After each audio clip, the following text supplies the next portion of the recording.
ನಾನಿವತ್ತು ಸಾಯಂಕಾಲದಿಂದ blog start ಮಾಡ್ತಾ ಇದ್ದೀನಿ. ಸ್ವಲ್ಪ ಇವಾಗ ಹೊರಗಡೆ ಹೋಗೋದಿದೆ, ಸ್ವಲ್ಪ ಹೊರಗಡೆ ಹೋಗಬೇಕು. ಅದಕ್ಕಾಗಿ ರೆಡಿಯಾಗಿದ್ದೀನಿ. ನಾನು ನನ್ನ ಮಗನ ಹುಡುಗ ಹೋಗ್ತಾ ಇದ್ದೀವಿ. ಈಗ ಹೊರಡಬೇಕು. ಏನು ಆದಷ್ಟು ಎಷ್ಟು ಟೈಮ್, ಒಂದು 5 ಗಂಟೆನಾ, 5 o'clock ಆಗಿದೆ. ಒಂದು 1 hour ಆಗುತ್ತೆ ಅಷ್ಟೇ. ಹಾಗೆಯೇ ಬ್ಲಾಗು ಕೂಡ ಸ್ಟಾರ್ಟ್ ಮಾಡೋಣ ಅಂತ ಹೇಳ್ಬಿಟ್ಟು ಬ್ಲಾಗು ಕೂಡ ಸ್ಟಾರ್ಟ್ ಮಾಡಿದ್ದೀನಿ. ಹಾಗೇನೆ ಬಂದು ಸ್ವಲ್ಪ ಬಟ್ಟೆ ಎಲ್ಲ ನಾವು ಹೋಗಿ ಬರೋಷ್ಟೊತ್ತಿಗೆ ಇವತ್ತು ನಾನು ಬೆಳಗ್ಗೆ ಏನು ಡಿಟಾಕ್ಸ್ ಡ್ರಿಂಕ್ ಮಾಡಿದ್ದೆ ಆ್ಯಂಡ್ ಇದ್ರ ಜೊತೆಗೆ ಬ್ರೇಕ್ಫಾಸ್ಟ್ ಏನು ಮಾಡಿದೆ ಅಂತ ನೋಡ್ಕೊಂಡು ಬನ್ನಿ. ಇನ್ನು ನನ್ನ ಮಗನು ಕೂಡ ಇವತ್ತು ಮನೆಯಲ್ಲೇ ಇದ್ದ, ಸ್ಕೂಲಿಗೆ ರಜೆ ಇತ್ತು ಅಂತ ಹೇಳ್ಬಿಟ್ಟು. ಹಾಗಾಗಿ ಅವನು ಕೂಡ ಇವತ್ತು ಹೊರಗಡೆ ಕರ್ಕೊಂಡು ಹೋಗಿದ್ವಿ. ಇನ್ನು ಮಾಮೂಲಿಯಾಗಿ ಬೆಳಗ್ಗೆ ನಾನು ಖಾಲಿ ಹೊಟ್ಟೆಯಲ್ಲಿ ಡಿಟಾಕ್ಸ್ ಡ್ರಿಂಕ್ನ ತಗೊಳ್ತೀನಲ್ಲ, ಹಾಗಾಗಿ ಮನೇಲಿ ಆ್ಯಪಲ್ ಮತ್ತು ಕ್ಯಾರೆಟ್ ಇತ್ತು ಅಂತೇಳಿ ಅದನ್ನೇ ಯೂಸ್ ಮಾಡಿಕೊಂಡು ನಾನಿಲ್ಲಿ ಡಿಟಾಕ್ಸ್ ಡ್ರಿಂಕ್ನ ಮಾಡ್ಕೊಳ್ತಾ ಇದ್ದೀನಿ. ಇದು ಎಲ್ರಿಗೂ ನಿಮ್ಗೆ ಗೊತ್ತೇ ಇರುತ್ತೆ. ಮಾಮೂಲಿಯಾಗಿ ಒಂದು ಸ್ವಲ್ಪ ಆ್ಯಪಲ್, ಒಂದು ಕ್ಯಾರೆಟು, ಒಂದು ಬೀಟ್ರೂಟ್ನ ಒಂದು ಮಿಕ್ಸರ್ ಜಾರಿಗೆ ಕಟ್ ಮಾಡಿ ಸೇರಿಸ್ಕೊಂಡು ಅದಕ್ಕೆ ಸ್ವಲ್ಪ ನೀರು ಹಾಕ್ಬಿಟ್ಟು ಚೆನ್ನಾಗಿ ಗ್ರೈಂಡ್ ಮಾಡ್ಕೊಳ್ತಾ ಇದ್ದೀನಿ. ಇದಕ್ಕೇನೆ ಸ್ವಲ್ಪ ನಿಂಬೆಹಣ್ಣು ಕೂಡ ಹಾಕೊಳ್ತಾ ಇದ್ದೀನಿ. 1 ಸ್ಪೂನ್ ಆಗೋಷ್ಟು ಜೇನುತುಪ್ಪನ ಹಾಕಿ ಮಿಕ್ಸ್ ಮಾಡಿಕೊಂಡು ನಾನು ಇದನ್ನ ಶೋಧಿಸ್ಕೊಳ್ತೀನಿ. ಶೋಧಿಸ್ಕೊಂಡು ಒಂದು ಗ್ಲಾಸ್ಗೆ ಹಾಕೊಳ್ತೀನಿ. ನೋಡ್ತಾ ಇರ್ಬೋದು, ಇವಾಗ ಡಿಟಾಕ್ಸ್ ಡ್ರಿಂಕ್ ರೆಡಿ ಆಯಿತು. ಇದು ಖಾಲಿ ಹೊಟ್ಟೆಲಿ ತಗೋಬೇಕು. ಇನ್ನು ನಾನಿಲ್ಲಿ ಟಿಫನಿಗೆ ಇವತ್ತು ಕ್ಯಾರೆಟ್ ರೈಸ್ನ ಮಾಡೋಣ ಅಂದ್ಕೊಂಡು ರೈಸ್ ಮಾಡಲಿಕ್ಕೆ ಇಟ್ಟಿದ್ದೀನಿ. ಅದಕ್ಕೆ ಏನೇನು ಬೇಕು ಅಂತ ಹೇಳ್ಬಿಟ್ಟು ಪ್ರಿಪೇರ್ ಮಾಡ್ಕೊಂಡಿದ್ದೀನಿ. ಮಾಮೂಲಿಯಾಗಿ ರೈಸ್ ಮಾಡೋದಕ್ಕೆ ಕ್ಯಾರೆಟ್ ಬೇಕಾಗುತ್ತೆ. ಇನ್ನು ಟೊಮೆಟೊ, ನಿಂಬೆಹಣ್ಣು, ಹಸಿಮೆಣಸಿನ್ಕಾಯಿ, ಕರಿಬೇವು, ಈರುಳ್ಳಿನ ಕಟ್ ಮಾಡಿ ಇಟ್ಕೊಂಡಿದ್ದೀನಿ.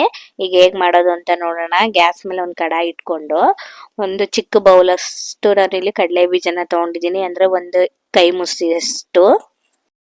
ಇನ್ನು ಅದ್ರ ಜೊತೆಗೆ 2 ಟೀ ಸ್ಪೂನ್ ಆಗಷ್ಟು ಕಡಲೆ ಬೇಳೆನ ಸೇರಿಸ್ಕೊಂಡು ಚೆನ್ನಾಗಿ ಹುರ್ಕೊಳ್ತಾ ಇದ್ದೀನಿ. ಮಾಮೂಲಿಯಾಗಿ ನಾವು ಚಿತ್ರಾನ್ನಕ್ಕೆಲ್ಲ ಹೇಗೆ ಹುರ್ಕೊಳ್ತೀವಿ ಆ ಥರ ಇದನ್ನು ಕೂಡ ಫ್ರೈ ಮಾಡ್ಕೊಳ್ಬೇಕು.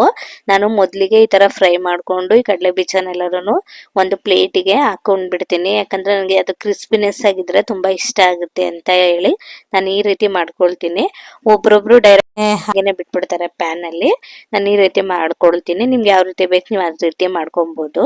ಇನ್ನು ಇದಕ್ಕೇನೆ 1 ಸ್ಪೂನ್ ಸಾಸಿವೆ, ಒಂದು ಸ್ವಲ್ಪ ಕರಿಬೇವು, ಒಂದು ಸ್ವಲ್ಪ ಕೊತ್ತಂಬರಿ ಸೊಪ್ಪು, ಹಾಗೇನೆ ಒಂದು 7 ರಿಂದ 8 ಹಸಿಮೆಣಸಿನ್ಕಾಯಿನ ಚೆನ್ನಾಗಿ ಅದು ಹಸಿ ಸ್ಮೆಲ್ ಎಲ್ಲ ಹೋಗಿ ಕ್ರಿಸ್ಪಿನೆಸ್ ಆಗಬೇಕು ಅಲ್ಲಿವರೆಗೂ ಫ್ರೈ ಮಾಡಿಕೊಂಡು ಇದಕ್ಕೇನೆ ಈಗ ನಾನು ಒಂದು 3 ರಿಂದ 4 ಮೀಡಿಯಂ ಸೈಜ್ ಅಷ್ಟು ಈರುಳ್ಳಿನ ಸೇರಿಸ್ಕೊಂಡಿದ್ದೀನಿ. ಅಂದ್ರೆ ಒಂದು ಬೌಲ್ ಅಷ್ಟಿದೆ ಇದು ಈರುಳ್ಳಿನ ಹಾಕ್ಬಿಟ್ಟು ಚೆನ್ನಾಗಿ ಫ್ರೈ ಮಾಡಿಕೊಂಡು ಇದಕ್ಕೆನ ಸ್ವಲ್ಪ ಉಪ್ಪು ಹಾಕ್ಬಿಟ್ಟು ನಾನು ಇನ್ನೊಂದು ಸ್ವಲ್ಪ ಚೆನ್ನಾಗಿ ಫ್ರೈ ಮಾಡ್ಕೊಳ್ತೀನಿ.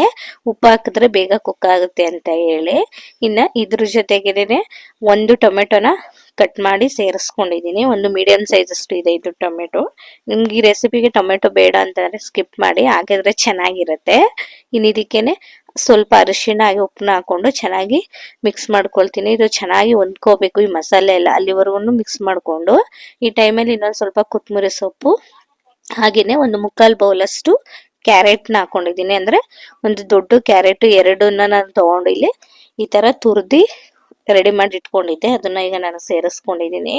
ಈ ರೈಸ್ ಒಮ್ಮೆ ನೀವು ಟ್ರೈ ಮಾಡಿ, ಎಷ್ಟು ಚೆನ್ನಾಗಿರುತ್ತೆ ಗೊತ್ತಾ. ಆ್ಯಂಡ್ ಇದ್ರ ಜೊತೆಗೆ ಅದು ಚೆನ್ನಾಗಿ ಹೊಂದ್ಕೋಬೇಕು, ಅಲ್ಲಿವರೆಗೂ ಚೆನ್ನಾಗಿ ಮಿಕ್ಸ್ ಮಾಡಿಕೊಂಡು ಅದು ಎಣ್ಣೆ ಬಿಟ್ಕೊಂಡು ಬಂದಮೇಲೆ ಅದಕ್ಕೆ ನಾವು ಮೊದಲೇನೆ ಹುರಿದು ಎತ್ತಿಟ್ಕೊಂಡಿರ್ತೀವಲ್ಲ ಕಡಲೆ ಬೀಜ, ಅದನ್ನು ಸೇರಿಸ್ಕೊಂಡು ಇದ್ರ ಜೊತೆಗೆ ಸ್ವಲ್ಪ ಕೊತ್ತಂಬರಿ ಸೊಪ್ಪನ್ನು ಹಾಕೊಂಡಿದ್ದೀನಿ.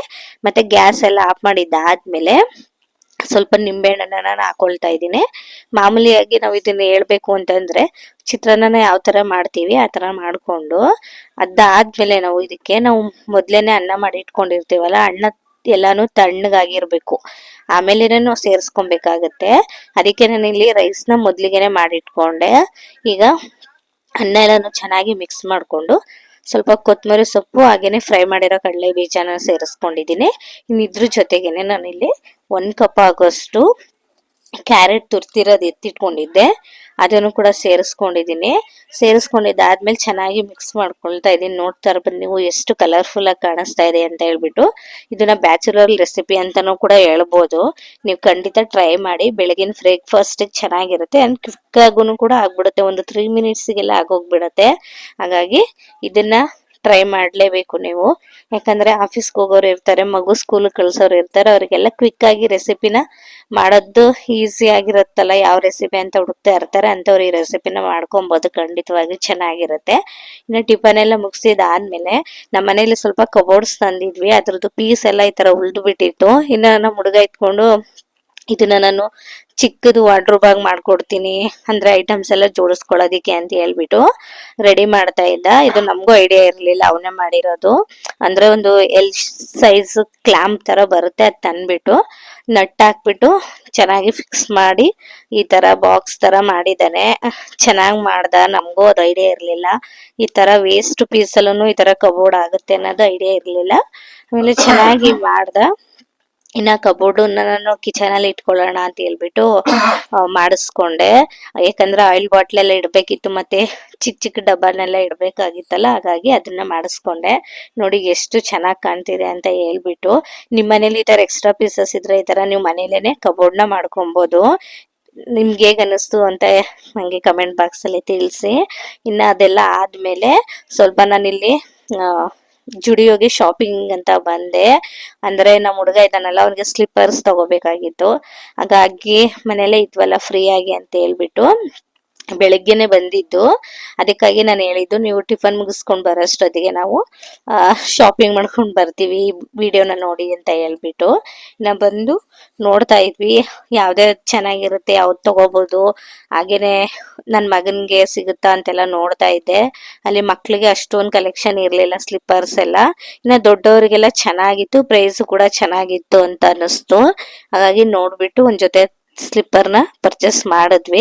ಇನ್ನ ಅದಾದ್ಮೇಲೆ ನಮ್ಗೆ ಲೇಡೀಸ್ ಆದ್ರೆ ಕಣ್ ಕುಗ್ತಾ ಇರುತ್ತಲ್ಲ, ಬಟ್ಟೆ ಎಲ್ಲ ಕಾಣಿಸ್ತಿರುತ್ತಲ್ಲ ಚೆನ್ನಾಗಿ, ಅದನ್ನ ನೋಡೋಣ ಸುಮ್ನೆ ಒಂದ್ ರೌಂಡ್ ಏನೇನಿದೆ ಅಂತ ಹೇಳ್ಬಿಟ್ಟು. ಹಾಗೇನೆ ಯಾವ್ದಾದ್ರು ಚೆನ್ನಾಗಿದ್ರ ನನ್ ಮಗನ್ ತಗೊಳ್ಳೋಣ ಅಂತ ಹೇಳಿ ಅದನ್ನೇ ನೋಡ್ತಾ ಇದ್ದೆ. ಲೇಡೀಸ್ ಕಿಡ್ಸಿಗಂತೂ ಅಂದ್ರೆ ಬೇಬಿಗೆ ತುಂಬಾ ಚೆನ್ನಾಗಿರೋ ಕ್ಲಾತ್ಸ್ ಎಷ್ಟು ಚೆನ್ನಾಗಿರೋದಿತ್ತು. ಬಾಯ್ಸ್ಗೂ ಇತ್ತು. ನಾನು ಅದು ಜಾಸ್ತಿ ಏನು ನೋಡ್ಲಿಕ್ಕೆ ಹೋಗ್ಲಿಲ್ಲ, ಅವನ್ಗೆ ಶಾರ್ಟ್ಸ್ ಬೇಕಿತ್ತು, ಅದನ್ನ ಮಾತ್ರ ನೋಡ್ತಾ ಇದ್ದೆ ಅವ್ನ್ ಸೈಜ್ ಸಿಗುತ್ತಾ ಅಂತ ಹೇಳಿ. ಅಂದ್ರೆ ಎಲ್ಲ ಅವನು ಸ್ವಲ್ಪ ನನ್ ಮಗ ಉದ್ದ ಇದ್ದಾನೆ, ಹಾಗಾಗಿ ಎಲ್ಲ ಶಾರ್ಟ್ಸೇ ಇತ್ತು ತುಂಬಾ. ಇನ್ನ ಬೇಡ ಅಂತ ಹೇಳ್ಬಿಟ್ಟು ಇನ್ನೇನ್ ತಗೊಳ್ಳಿಲ್ಲ. ಇನ್ನೇನೇನ್ ಇಟ್ಟಿದ್ದಾರೆ ಅಂತ ಹೇಳ್ಬಿಟ್ಟು ಎಲ್ಲಾನು ನೋಡ್ತಾ ಇದ್ವಿ. ಇದು ನಮ್ಮ ಏರಿಯಾದಲ್ಲೇ ಇರೋಂತ ಜುಡಿಯೋ ಶಾಪ್ ಇದು. ಈ ವಿಡಿಯೋ ಮುಂಚೆನೆ ಅಪ್ಲೋಡ್ ಮಾಡಬೇಕಾಗಿತ್ತು, ತುಂಬಾ ಲೇಟ್ ಆಗೋಯ್ತು. ಅಂದ್ರೆ ಸ್ವಲ್ಪ ಟೈಮ್ ಇರ್ಲಿಲ್ಲ, ಕೆಲ್ಸ ಅದು ಇದು ಬ್ಯುಸಿಯಲ್ಲಿದ್ದೆ, ಎಡಿಟ್ ಮಾಡಕ್ ಟೈಮ್ ಸಿಕ್ಕಿರ್ಲಿಲ್ಲ. ಹಾಗಾಗಿ ಇವಾಗ ಎಡಿಟ್ ಮಾಡಿ ಅಪ್ಲೋಡ್ ಮಾಡ್ತೀರಾ ಅಂತದ್ದು. ಅದಾದ್ಮೇಲೆ ಅಲ್ಲೇನೆ ಸ್ಲಿಪ್ಪರ್ಸ್ ಕೂಡ ನಾನು ನೋಡ್ತಾ ಇದ್ದೆ, ಯಾವ್ದು ಚೆನ್ನಾಗಿ ಕಾಣಿಸುತ್ತೆ ಏನು ಅಂತ ಹೇಳ್ಬಿಟ್ಟು. ಕ್ವಾಲಿಟಿನೂ ಚೆನ್ನಾಗಿತ್ತು. ಆಲ್ಮೋಸ್ಟ್ ಜುಡಿಯೋ ಅಂದ್ರೆ ಎಲ್ರಿಗೂ ಗೊತ್ತೇ ಇರುತ್ತೆ, ಕ್ವಾಲಿಟಿ ಬಗ್ಗೆ ಏನ್ ಮಾತಾಡೋಷ್ಟಿರಲ್ಲ. ಅಂದ್ರೆ ಪ್ರೈಸ್ ಮಾತ್ರ ತುಂಬಾ ಹೈ ಇರುತ್ತೆ ಜುಡಿಯೋದಲ್ಲಿ. ಹಾಗಾಗಿ ನಾನು ಯಾವ್ದು ಚೆನ್ನಾಗಿರುತ್ತೆ ಅಂತ ಹೇಳ್ಬಿಟ್ಟು ಸುಮ್ನೆ ನೋಡ್ತಾ ಇದ್ದೆ. ಅಂದ್ರೆ ನಾನು ಏನು ತಗೊಳಕ್ ಹೋಗ್ಲಿಲ್ಲ, ಯಾಕಂದ್ರೆ ಹುಡುಗನ್ ತರಬೇಕು ಅಂತ ಹೋಗಿದ್ದಲ್ವಾ. ಇನ್ನು ಎಕ್ಸ್ಟ್ರಾ ಏನಾದ್ರು ಸಿಕ್ಕಿದ್ರೆ ನನ್ನ ಮಗನ್ ತಗೊಳ್ತಾ ಇದ್ದೆ, ಅವನ್ಗೇನು ಸಿಗ್ಲಿಲ್ಲ. ಹಾಗಾಗಿ ನಾನು ಇನ್ನೇನು ಪರ್ಚೇಸ್ ಮಾಡ್ಕೊಳ್ಳಿಲ್ಲ. ಇನ್ನು ಡ್ರೆಸ್ ನನ್ಗೆ ಇಷ್ಟ ಆಯ್ತು, ಅದ್ ನೋಡ್ತಾ ಇದ್ದೆ. ಅದು ನಾನು ನೋಡಿರೋ ಡ್ರೆಸ್ ಅಲ್ಲಿ ನನ್ನ ಸೈಜ್ ಸಿಗ್ಲಿಲ್ಲ, ಅಂದ್ರೆ ನನ್ಗೆ ಎಕ್ಸೆಲ್ ಸೈಜ್ ಸಿಗ್ಲಿಲ್ಲ, ಖಾಲಿ ಆಗ್ಬಿಟ್ಟಿತ್ತು. ಅದ್ರದ್ದೇ ಚಿಕ್ಕ ಸೈಜ್ ಇತ್ತು, ಹಾಗಾಗಿ ಅದನ್ನ ನಾನು ನೋಡ್ತಾ ಇದ್ದೆ. ನೋಡ್ತಾ ಇರ್ಬೋದು ನೀವು ಈ ಟಾಪ್ ಎಷ್ಟು ಚೆನ್ನಾಗಿದೆ ಅಂತ ಹೇಳಿ. ಇನ್ನು ಇದನ್ನ ತಗೊಳ್ಳೋಣ ಅನ್ಕೊಂಡೆ. ಇದು ಪ್ರೈಸ್ ನನ್ಗೆ ಯಾಕೋ ಜಾಸ್ತಿ ಅನಿಸ್ತು, 750 ಇತ್ತು.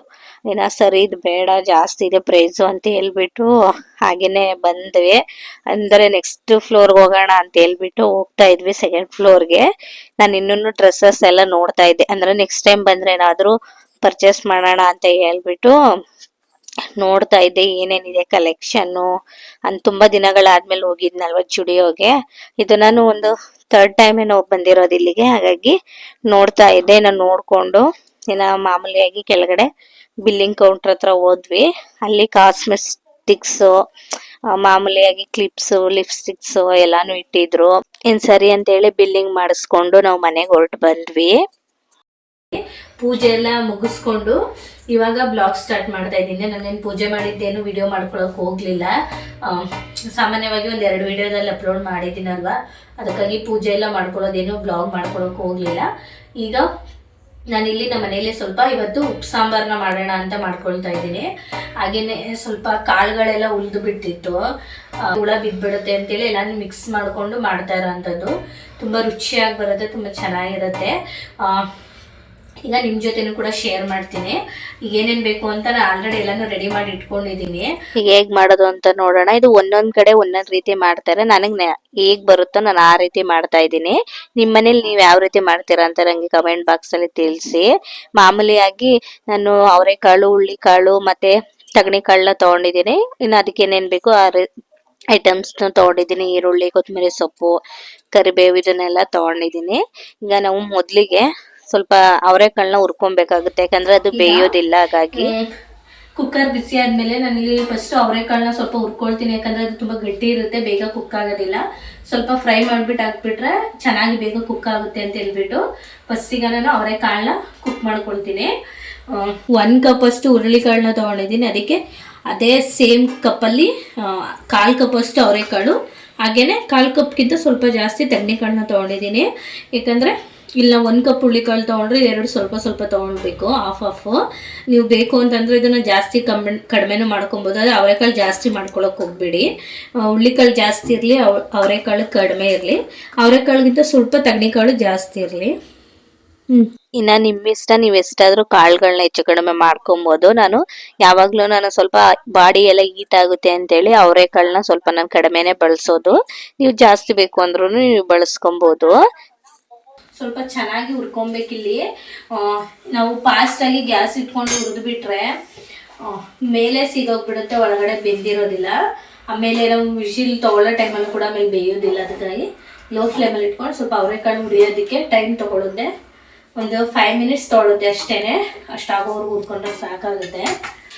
ಹುರ್ಕೊಂಡಿದ್ದಾದ್ಮೇಲೆ ನಾನು ವಾಶ್ ಮಾಡ್ಕೊಳ್ತೀನಿ. ಮುಂಚೆನೇ ವಾಶ್ ಮಾಡಿಬಿಟ್ರೆ ಹುರಿಯೋದಕ್ಕೆ ಆಗಲ್ಲ ಅಂತ ಹೇಳ್ಬಿಟ್ಟು ನಾನು ಹುರಿದಾದ್ಮೇಲೆ ನಾನು ಇದನ್ನು ವಾಶ್ ಮಾಡ್ಕೊಳ್ತೀನಿ. ನಮ್ಮ ಮಾಮೂಲಿಯಾಗಿ ಅವರೆಕಾಳು ಸ್ವಲ್ಪ ಕಲರ್ ಚೇಂಜ್ ಆಗೋವರೆಗೂ ಹುರ್ಕೊಳ್ಳೋದಷ್ಟೇನೆ, ಅಂದ್ರೆ ಸೀಸ್ಲಿಕ್ಕೆ ಹೋಗ್ಬಾರ್ದು ಅಷ್ಟೇನೆ. ಕಪ್ಪಾಗ್ಲಿಕ್ಕೆ ಬಿಟ್ಬಿಟ್ರೆ ಅದು ಕೈ ಬಂದ್ಬಿಡುತ್ತೆ. ಹಾಗಾಗಿ ಇನ್ನು ಅದೇ ಬಿಸಿಗೆನೆ ಸ್ವಲ್ಪ ಹುಳ್ಳಿಕಾಳು ಹಾಕ್ಬಿಟ್ಟು ತಗಣಿಕಾಳು ಹಾಕ್ಬಿಟ್ಟು ಸುಮ್ಮನೆ ಹಾಗೇನೆ ಲೈಟಾಗಿ ಹುರ್ಕೊಳ್ತಾ ಇದ್ದೀನಿ.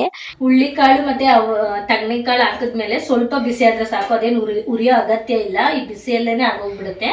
ಅವರೆಕಾಳು ಮಾತ್ರ ನಾವು ಸ್ವಲ್ಪ ಇಲ್ಲಿ ಚೆನ್ನಾಗಿ ಹುರ್ಕೊಬೇಕಾಗುತ್ತೆ. ಇನ್ನು ಮಾಮೂಲಿಯಾಗಿ ಅವರೆಕಾಳೆಲ್ಲನೂ ತಗಣಿಕಾಳು ಹಾಗೆ ಹುಳ್ಳಿಕಾಳೆಲ್ಲನೂ ಹುರಿದಿದ್ದು ಆದಮೇಲೆ ನಾನು ಅದನ್ನು ನೀರು ಹಾಕಿ ವಾಶ್ ಮಾಡಿಬಿಟ್ಟು, ಈಗ ನನಗೆ ಸಾಂಬಾರು ಕ್ವಾಂಟಿಟಿ ನೋಡಿ ನಾನು ನೀರನ್ನ ಸೇರಿಸ್ಕೊಳ್ತಾ ಇದ್ದೀನಿ. ನಾನು ಈ ಬೌಲಲ್ಲಿ ಒಂದು 4 ಬೌಲಷ್ಟು ನೀರನ್ನ ಸೇರಿಸ್ಕೊಂಡಿದ್ದೀನಿ. ಇನ್ನು ಅದ್ರ ಜೊತೆಗೆ ಒಂದೇ ಒಂದು ಟೊಮೆಟೊನ ಹಾಕ್ಬಿಟ್ಟು 2 ವಿಶಿಲ್ಸ್ನ ತಗೊಳ್ತಾ ಇದ್ದೀನಿ. ಫಸ್ಟ್ ನಾನು 2 ವಿಶಿಲ್ಸ್ ತಗೊಂಡೆ, ಅದು ಬೇಯಲಿಲ್ಲ. ಹಾಗಾಗಿ ಮತ್ತೆ ನಾನು ಒಂದು 3 ವಿಶಿಲ್ಸ್ನ ತಗೊಂಡಿದ್ದೀನಿ. ಇನ್ನು ಹಾಗೇನೆ ಪಕ್ಕದಲ್ಲಿ ಮುದ್ದೆಗೆ ಇಟ್ಬಿಡೋಣ ಅಂತ ಹೇಳ್ಬಿಟ್ಟು ಅದನ್ನು ಕೂಡ ರೆಡಿ ಮಾಡ್ಕೊಳ್ತಾ ಇದ್ದೀನಿ. ಇನ್ನು ಮುದ್ದೆ ಕೂಡ ಇಟ್ಟಿದ್ದಾಯ್ತು. ಇವಾಗ ನಾವು ಇದಕ್ಕೆ ಖಾರನ ರೆಡಿ ಮಾಡ್ಕೊಳ್ಳೋಣ. ಹಾಗಾಗಿ ನಾನಿಲ್ಲಿ ಮೆಣಸಿನ್ಕಾಯಿನ ತೊಗೊಂಡಿದ್ದೀನಿ. ಗುಂಟೂರು ಮೆಣಸಿನ್ಕಾಯಿನ ಒಂದು 10ರಿಂದ 12 ತೊಗೊಂಡು ಚೆನ್ನಾಗಿ ಹುರ್ಕೊಳ್ತಾ ಇದ್ದೀನಿ. ಹುರಿದು ಅದು ತಣ್ಣಗಾಗಲಿಕ್ಕೆ ಬಿಟ್ಟಿದ್ದೀನಿ. ಅಷ್ಟೊತ್ತಿಗೆ ಈ ಕಡೆ ಕಾಳು ಕೂಡ ಚೆನ್ನಾಗಿ ಬೆಂದಿತ್ತು. ಇದನ್ನ ಫಿಲ್ಟರ್ ಮಾಡ್ಕೊಳ್ತಾ ಇದ್ದೀನಿ. ಅಂದ್ರೆ ಇದು ಕಾಳು ಸಪ್ರೇಟ್ ಮತ್ತೆ ನೀರು ಸಪ್ರೇಟ್ ಮಾಡ್ಕೊಂಡು ತಗೊಳ್ತಾ ಇದ್ದೀನಿ. ಎಲ್ರಿಗೂ ಗೊತ್ತೇ ಇರುತ್ತೆ ಉಪ್ಸಾರು ಬಸ್ಸಾರು ಎಲ್ಲ ಮಾಡೋದೆಲ್ಲ. ನಾನು ಹಾಗೇನೆ ಸುಮ್ಮನೆ ಒಂದು ಕ್ಲಿಪ್ಪಿಂಗ್ ಇರಲಿ ಅಂತೇಳಿ ಮಾಡಿಕೊಂಡೆ. ಇನ್ನು ಇದನ್ನು ಕೂಡ ನೀರು ಸೋರ್ಲಿಕ್ಕೆ ಎಲ್ಲಾನು ಇಟ್ಬಿಟ್ಟು ಈಗ ನಾನು ಒಗ್ಗರಣೆ ಕೊಟ್ಕೊಳ್ತಾ ಇದ್ದೀನಿ ಪಲ್ಯಕ್ಕೆ. ಹಾಗಾಗಿ ಗ್ಯಾಸ್ ಮೇಲೆ ಕಡಾಯಿ ಇಟ್ಕೊಂಡು ಒಂದು ಸ್ವಲ್ಪ ಎಣ್ಣೆ ಹಾಕ್ಬಿಟ್ಟು ಸಾಸಿವೆ 1 ಗೆಡ್ಡೆಯಷ್ಟು ಬೆಳ್ಳುಳ್ಳಿನ ಜಜ್ಜಿಬಿಟ್ಟು ಸೇರಿಸಿದ್ದೀನಿ. ಇನ್ನು ಇದಕ್ಕೇನೆ ಒಣಮೆಣಸಿನ್ಕಾಯಿ ಖಾರಕ್ಕೆ ಕರಿಬೇವನ್ನ ಸೇರಿಸ್ಕೊಂಡಿದ್ದೀನಿ. ಕರಿಬೇವು ಫ್ರೆಶ್ ಆಗಿರೋದನ್ನ ಸೇರಿಸ್ಕೊಳ್ಳಿ, ಎಕ್ಸ್ಟ್ರಾ ಟೇಸ್ಟೇ ಬರುತ್ತೆ ಅಂತಾನೆ ಹೇಳ್ಬೋದು. ಇದು ಚೆನ್ನಾಗಿ ಬೆಳ್ಳುಳ್ಳಿ ಎಲ್ಲಾನು ಕಲರ್ ಚೇಂಜ್ ಆಗಿ ಬರಬೇಕು, ಅಲ್ಲಿವರೆಗೂ ರೋಸ್ಟ್ ಮಾಡ್ಕೊಂಡಿದ್ದಾದ್ಮೇಲೆ ಇದಕ್ಕೆ ನಾನು ಸ್ಲೈಸ್ ಆಗಿ ಕಟ್ ಮಾಡಿರೋ 1 ಕಪ್ ಅಷ್ಟು ಈರುಳ್ಳಿನ ತಗೊಂಡಿದ್ದೀನಿ. ಅಂದ್ರೆ ಮೀಡಿಯಂ ಸೈಜ್ ದೊಡ್ಡದು ಒಂದು ಈರುಳ್ಳಿನ ತಗೊಂಡಿದ್ದೀನಿ. ಇದನ್ನು ಕೂಡ ಚೆನ್ನಾಗಿ ಫ್ರೈ ಮಾಡ್ಕೊಂಡು ಇದ್ರ ಜೊತೆಗೆ ಉಪ್ಪನ್ನ ಹಾಕ್ಬಿಟ್ಟು ಫ್ರೈ ಮಾಡ್ಕೊಳ್ತಾ ಇದ್ದೀನಿ. ಈರುಳ್ಳಿನ ಚೆನ್ನಾಗಿ ಎಲ್ಲ ಕಲರ್ ಚೇಂಜ್ ಬಂದಿದ್ದಾದ್ಮೇಲೆ ನಾವು ಆ ಕಾಳನ್ನೆಲ್ಲ ನೀರ್ನೆಲ್ಲ ಸಪ್ರೇಟ್ ಮಾಡ್ಕೊಂಡಿದ್ವಲ್ಲ, ಅದರಲ್ಲಿ ಕಾಳನ್ನ ತೆಗೆದ್ಬಿಟ್ಟು ನಾನಿಲ್ಲಿ ಸೇರಿಸ್ಕೊಳ್ತಾ ಇದ್ದೀನಿ. ಇನ್ನು ಅವರೆಕಾಳು ಬೇಯಿಸ್ಬೇಕಾದ್ರೆ ನಾನು ಉಪ್ಪನ್ನ ಆ್ಯಡ್ ಮಾಡಿರಲಿಲ್ಲ, ಅದಕ್ಕಾಗಿ ಈಗ ಆ್ಯಡ್ ಮಾಡ್ತಾ ಇದ್ದೀನಿ. ನೀವು ಅವಾಗ ಉಪ್ಪೆಲ್ಲನೂ ಸೇರಿಸ್ಕೊಂಡು ಕುಕ್ ಮಾಡ್ಕೊಂಡ್ರೆ ಸ್ವಲ್ಪ ಬೇಯಲಿಕ್ಕೆ ಟೈಮ್ ಹಿಡಿಯುತ್ತೆ. ಹಾಗಾಗಿ ಈ ಟೈಮಲ್ಲಿ ಸೇರಿಸ್ಕೊಂಡಿದ್ದೀನಿ. ಇನ್ನು ಮಾಮೂಲಿಯಾಗಿ 1 ಕಪ್ ಆಗೋಷ್ಟು ಹಸಿ ತೆಂಗಿನ ತುರಿನ ಸೇರಿಸ್ಕೊಂಡು ಚೆನ್ನಾಗಿ ಮಿಕ್ಸ್ ಮಾಡ್ಕೊಳ್ತಾ ಇದ್ದೀನಿ. ಇದಕ್ಕೆ ಮೇಯ್ನ್ ಸ್ವಲ್ಪ ಕಾಯಿ ಜಾಸ್ತಿ ಹಾಕೊಂಡ್ರೆ ಚೆನ್ನಾಗಿ ಟೇಸ್ಟ್ ಬರುತ್ತೆ ಅಂತ ಹೇಳಿ ಇನ್ನು ಫೈನಲ್ ಆಗಿ ಕೊತ್ತಂಬರಿ ಸೊಪ್ಪು ಹಾಕ್ಬಿಟ್ಟು ಒಂದ್ಸಲ ಮಿಕ್ಸ್ ಮಾಡ್ಕೊಂಡ್ರೆ ಈ ಪಲ್ಯ ರೆಡಿನೇ ಆಗೋಗ್ಬಿಡುತ್ತೆ. ನೋಡಿ ಎಷ್ಟು ಕಲರ್ಫುಲ್ ಆಗಿ ಎಷ್ಟು ಚೆನ್ನಾಗಿ ಕಾಣಿಸ್ತಿದೆ ಅಂತ ಹೇಳ್ಬಿಟ್ಟು ಇನ್ನು ಇದನ್ನು ಕೂಡ ಆಯ್ತು. ಇವಾಗ ಒಂದು ಮಿಕ್ಸರ್ ಜಾರ್ನ ತಗೊಂಡಿದ್ದೀನಿ ಮಸಾಲೆ ರುಬ್ಲಿಕ್ಕೆ ಅಂತೇಳಿ. ಇದಕ್ಕೆ 1/4 ಸ್ಪೂನ್ ಅಷ್ಟು ಮೆಣಸು, 1.5 ಸ್ಪೂನ್ ಆಗುವಷ್ಟು ಜೀರಿಗೆ, 1 ನಿಂಬೆಹಣ್ಣು ಗಾತ್ರದಷ್ಟು ಹುಣಸೆ ಹಣ್ಣನ್ನ ತಗೊಂಡಿದ್ದೀನಿ, ಅಂದ್ರೆ ಒಂದು ಚಿಕ್ಕ ನಿಂಬೆಹಣ್ಣು ಗಾತ್ರದಷ್ಟು. ಒಂದು ಸ್ವಲ್ಪ ಕೊತ್ತಂಬರಿ ಸೊಪ್ಪು, 1 ಬೌಲ್ ಅಷ್ಟು ಬೆಳ್ಳುಳ್ಳಿನ ತಗೊಂಡಿದ್ದೀನಿ, ಅಂದ್ರೆ 1 ಗೆಡ್ಡೆಯಷ್ಟು ಬೆಳ್ಳುಳ್ಳಿ. ಇದಕ್ಕೇನೆ ಒಂದು ಸ್ವಲ್ಪ ಕರಿಬೇವಿನ ಸೊಪ್ಪು, ಅರ್ಧ ಈರುಳ್ಳಿನ ಕಟ್ ಮಾಡಿ ಸೇರಿಸ್ಕೊಳ್ತಾ ಇದ್ದೀನಿ. ಇದ್ರ ಜೊತೆಗೆ ನಾವು ಫ್ರೈ ಮಾಡಿ ಇಟ್ಕೊಂಡಿದ್ವಲ್ಲ ಒಣಮೆಣಸಿನ್ಕಾಯಿ ಅದನ್ನು ಕೂಡ ಸೇರಿಸ್ಕೊಂಡು ಒಂದು 3 ಸ್ಪೂನ್ ಆಗುವಷ್ಟು ತೆಂಗಿನ ತುರಿನ ಸೇರಿಸಿದ್ದೀನಿ, 1 ಸ್ಪೂನ್ ಆಗುವಷ್ಟು ಸಾಂಬಾರ್ ಪೌಡರ್ನ ಸೇರಿಸ್ಕೊಂಡಿದ್ದೀನಿ. ಅದಕ್ಕೆ ಸ್ವಲ್ಪ ಜೊತೆಗೆ ಬೇಯಿಸಿರೋದೊಂದು ಟೊಮೆಟೊ ಹಾಗೆ ಬೇಯಿಸಿರೋ ಕಾಳು ಎಲ್ಲನೂ ಹಾಕ್ಬಿಟ್ಟು ಸ್ವಲ್ಪ ನೀರು ಹಾಕಿ ಚೆನ್ನಾಗಿ ಪೇಸ್ಟ್ ಮಾಡ್ಕೊಳ್ತಾ ಇದ್ದೀನಿ. ಈ ತರ ಮಾಡ್ಕೊಳ್ತಾ ಇದ್ದೀನಿ. ಚೆನ್ನಾಗಿ ನೈಸಾಗಿ ಪೇಸ್ಟ್ ಮಾಡ್ಕೊಬೇಕು, ಇಲ್ಲಾಂದ್ರೆ ತಿನ್ಬೇಕಾದ್ರೆ ಅದು ಬಾಯಿಗೆ ಸಿಗ್ತಾ ಇರುತ್ತೆ. ಹಾಗಾಗಿ ಇನ್ನು ಅದನ್ನ ಕುಕ್ಕರಲ್ಲಿ ನಾವು ನೀರನ್ನ ಸಪ್ರೇಟ್ ಮಾಡಿದ್ವಲ್ಲ ಅದೇ ನೀರಿಗೆ ಈ ಮಸಾಲೆನ ಹಾಕ್ಬಿಟ್ಟು ಚೆನ್ನಾಗಿ ಮಿಕ್ಸ್ ಮಾಡಿಕೊಂಡು ಸಾಂಬಾರ್ ಕ್ವಾಂಟಿಟಿನ ನೀವು ಬೇಕಾದ್ರೆ ಇಲ್ಲಿ ಜಾಸ್ತಿ ಕಡಿಮೆ ಮಾಡ್ಕೋಬಹುದು. ನಾನು ಇನ್ನೊಂದು ಸ್ವಲ್ಪ ನೀರನ್ನ ಸೇರಿಸಿದ್ದೀನಿ. ನೀರನ್ನ ಸೇರಿಸಿದಾದ್ಮೇಲೆ ಸಾಂಬಾರ್ಗೆ ಎಷ್ಟು ಬೇಕೋ ಅಷ್ಟು ಉಪ್ಪನ್ನ ಆ್ಯಡ್ ಮಾಡಿಬಿಟ್ಟು ಚೆನ್ನಾಗಿ ಮಿಕ್ಸ್ ಮಾಡಿಕೊಂಡು ಕುದೀಲಿಕ್ಕೆ ಅಂತ ಹೇಳ್ಬಿಟ್ಟು ಇಟ್ಟಿದ್ದೀನಿ. ನೀವು ಈಗೇನಾದ್ರೂ ಸರ್ವ್ ಮಾಡ್ಕೋಬೋದು ಅಥವಾ ಇದಕ್ಕೆ ಒಗ್ಗರಣೆ ಬೇಕಾದ್ರೂ ಹಾಕೊಬೋದು. ನಾನಿಲ್ಲಿ ಸ್ವಲ್ಪ ಟೇಸ್ಟ್ ಚೆನ್ನಾಗಿರ್ಲಿ ಅಂತ ಹೇಳ್ಬಿಟ್ಟು ಒಗ್ಗರಣೆನ ಹಾಕೊಳ್ತಾ ಇದ್ದೀನಿ. ಅದೇ ಮಾಮೂಲಿಯಾಗಿ ಒಗ್ಗರಣೆ ಮಾಡೋದು ಎಲ್ರಿಗೂ ಗೊತ್ತೇ ಇರುತ್ತೆ. ಒಂದು ಸ್ವಲ್ಪ ಎಣ್ಣೆ ಹಾಕ್ಬಿಟ್ಟು ಸಾಸಿವೆ ಮತ್ತೆ ಜೀರಿಗೆ, ಒಂದು ಸ್ವಲ್ಪ ಬೆಳ್ಳುಳ್ಳಿನ ಜಜ್ಜಿ ಸೇರಿಸ್ಕೊಂಡಿದ್ದೀನಿ 1 ಸ್ಪೂನ್ ಆಗುವಷ್ಟು. ಇದಕ್ಕೇನೆ ಒಂದು ಸ್ವಲ್ಪ ಕರಿಬೇವು ಹಾಕ್ಬಿಟ್ಟು ಚೆನ್ನಾಗಿ ಹುರ್ಕೊಂಡು ಕುದೀತಾ ಇರೋ ಸಾಂಬಾರಿಗೆ ಸೇರಿಸ್ಕೊಳ್ಳೋದು ಅಷ್ಟೇನೆ. ಇಷ್ಟು ಮಾಡಿದ್ರೆ ಉಪ್ಸಾರು ಅಥವಾ ಬಸ್ಸಾರು ರೆಡಿನೇ ಆಗೋಗ್ಬಿಡತ್ತೆ. ನೋಡ್ತಾ ಇರ್ಬೋದು ಎಷ್ಟು ಕಲರ್ಫುಲ್ ಕಾಣ್ತಾ ಇದೆ ಅಂತ ಹೇಳ್ಬಿಟ್ಟು. ಇನ್ನು ಅದು ಹಾಕಿದ್ಮೇಲೆ ಒಂದೇ 1 ನಿಮಿಷ ಕುದಿಸ್ಕೊಂಡ್ರೆ ಸಾಕಾಗುತ್ತೆ, ಜಾಸ್ತಿ ಕುದಿಸೋ ಅವಶ್ಯಕತೆ ಇಲ್ಲ. ಯಾಕಂದ್ರೆ ನಾವು ಆಮೇಲೆ ನೀರನ್ನ ಸೇರಿಸಿರ್ತೀವಲ್ಲ, ಹಾಗಾಗಿ ಒಂದೇ 1 ನಿಮಿಷ ಕುದಿಸ್ಕೊಬೇಕಾಗುತ್ತೆ. ಈಗ ಸರ್ವ್ ಮಾಡ್ತಾ ಇದ್ದೀನಿ. ನೋಡ್ತಾ ಇರ್ಬೋದು ನೀವು ಎಷ್ಟು ಚೆನ್ನಾಗಿ ಕಾಣಿಸ್ತಿದೆ ಅಂತ ಹೇಳ್ಬಿಟ್ಟು. ಇದ್ರ ಜೊತೆಗೆ ಮುದ್ದೆ ಕಾಂಬಿನೇಷನ್ ಅಂತೂ ಬೆಸ್ಟ್ ಅಂತಾನೆ ಹೇಳ್ಬೋದು. ಈಗ ಮಾಮೂಲಿಯಾಗಿ ಸಾಂಬಾರು, ಪಲ್ಯ, ಮುದ್ದೆ, ಇದ್ರ ಜೊತೆಗೆ ಸ್ವಲ್ಪ ಉಪ್ಪಿನಕಾಯಿನ ತಗೊಂಡಿದ್ದೀನಿ. ನನ್ಗೆ ಇಷ್ಟ ಆಗುತ್ತೆ ಹಾಗಾಗಿ. ಈಗ ನೋಡ್ತಾ ಇರ್ಬೋದು ನೀವು ಎಷ್ಟು ಚೆನ್ನಾಗಿ ಕಾಣಿಸ್ತಿದೆ ಅಂತ ಹೇಳ್ಬಿಟ್ಟು. ಇನ್ನು ಊಟನೂ ಕೂಡ ಎಲ್ಲ ಮುಗೀತು. ಈ ತರ ಇತ್ತು ಇವತ್ತಿನ ಡಿನ್ನರ್. ಇನ್ನ ನಮ್ಮ ಪಕ್ಕದ ಮನೆಯವರು ಇಲ್ಲೇನೆ ಹೊರ್ಗಡೆ ಹೋಗಿದ್ರು ಅಂತ ಹೇಳ್ಬಿಟ್ಟು ಫಂಕ್ಷನ್ ಇತ್ತು ಅಂತ ಹೇಳಿ ಅವ್ರ ಮನೆಯಲ್ಲಿ ರಸಗುಲ್ಲನ ಕೊಟ್ಟು ಕಳ್ಸಿದ್ರು. ಹಾಗಾಗಿ ನಮ್ಮ ಹುಡುಗ ಯಾವ ರೀತಿ ಇದನ್ನ ಓಪನ್ ಮಾಡೋದು, ಇದಕ್ಕೆ ನಂಗೊಂದು ಟ್ರಿಕ್ ಗೊತ್ತು, ಸ್ಪೂನಿಂದಾನೇ ಓಪನ್ ಮಾಡ್ಬೋದು ಅಂತೇಳಿ ಹೇಳ್ತಾ ಇದ್ದ. ಹಾಗಾಗಿ ನಿಮ್ ಜೊತೆನೂ ಶೇರ್ ಮಾಡೋಣ ಅಂತೇಳಿ ಶೇರ್ ಮಾಡ್ಕೊಳ್ತಾ ಇದ್ದೀನಿ. ನೋಡ್ತಾ ಇರ್ಬೋದು ನೀವು ಈ ರಸಗುಲ್ಲ ಕ್ಯಾಪ್ಗೆ ನಾವು ಮಾಮೂಲಿಯಾಗಿ ಮನೇಲಿ ಸ್ಪೂನ್ನ ಬಳಸ್ತೀವಲ್ಲ, ಅದನ್ನ ಉಲ್ಟಾ ಹಾಕ್ಬಿಟ್ಟು ಈ ತರ ತೆಗೆದ್ರೆ ಈಸಿಯಾಗಿನೇ ಬರುತ್ತೆ ಕ್ಯಾಪ್. ಅದು ಈಸಿಯಾಗಿನೇ ಬಂದ್ಬಿಡ್ತು. ನೋಡಿ ನಮ್ಗೆ ಶಾಕ್ ಆಯ್ತು. ಪರವಾಗಿಲ್ಲ ಅಲ್ಲ, ಮತ್ತೆ ಇದನ್ನೆಲ್ಲ ಕಟ್ ಮಾಡ್ಲಿಕ್ಕೆ ತೆಗಿಲಿಕ್ಕೆ ಚಾಕು ಅದನ್ನೆಲ್ಲ ಬಳಸ್ತಾರೆ, ಅದು ವೇಸ್ಟ್ ಅಲ್ವಾ ಅಂತ ಅನ್ನಿಸ್ತು. ಇನ್ನ ಇದು ಟ್ರಿಕ್ ತುಂಬಾ ಯೂಸ್ಫುಲ್ ಅಂತ ಅನಿಸ್ತು, ಹಾಗಾಗಿ ನಿಮ್ ಜೊತೆನೂ ಶೇರ್ ಮಾಡ್ಕೊಂಡೆ. ಈ ಟ್ರಿಕ್ ಯಾರ್ಯಾರಿಗೆ ಇಷ್ಟ ಆಗಿದೆ ಅಂತ ಹೇಳಿ, ನೀವು ಕೂಡ ಈ ತರ ಮಾಡಿದೀರಾ ಅಂತ ನನಗೆ ಕಮೆಂಟ್ ಬಾಕ್ಸ್ ಅಲ್ಲಿ ತಿಳಿಸಿ. ಹಾಗೇನೆ ನಮ್ಮ ಚಾನಲ್ನ ಇನ್ನು ಯಾರ್ಯಾರು ಸಬ್ಸ್ಕ್ರೈಬ್ ಮಾಡ್ಕೊಂಡಿಲ್ಲ ಪ್ಲೀಸ್ ಸಬ್ಸ್ಕ್ರೈಬ್ ಮಾಡ್ಕೊಂಡು ನೋಡಿ. ನಿಮ್ಮ ಫ್ಯಾಮಿಲಿ ಫ್ರೆಂಡ್ಗೆ ಎಲ್ಲರಿಗೂ ಶೇರ್ ಮಾಡಿ. ಮತ್ತೆ ನಮ್ಮ ಚಾನಲ್ನ ಎಲ್ಲೆಲ್ಲಿಂದ ವಿಸಿಟ್ ಮಾಡ್ತಿದ್ದೀರಾ ಅಂತ ಹೇಳಿ ಆಯ್ತಾ. ಇವತ್ತಿನ ಬ್ಲಾಗ್ನ ನಾನು ಇಲ್ಲಿಗೆ ಎಂಡ್ ಮಾಡೋಣ ಅಂತ ಅನ್ಕೊಂಡಿದ್ದೀನಿ. ಐ ಹೋಪ್ ನಿಮ್ಗೆ ಈ ಬ್ಲಾಗ್ ಯೂಸ್ಫುಲ್ ಆಗಿರುತ್ತೆ ಅಂತ ತಿಳ್ಕೊಂಡಿದ್ದೀನಿ. Thank you, keep watching. ಮತ್ತೊಂದು ವಿಡಿಯೋದಲ್ಲಿ ಸಿಗ್ತೀನಿ.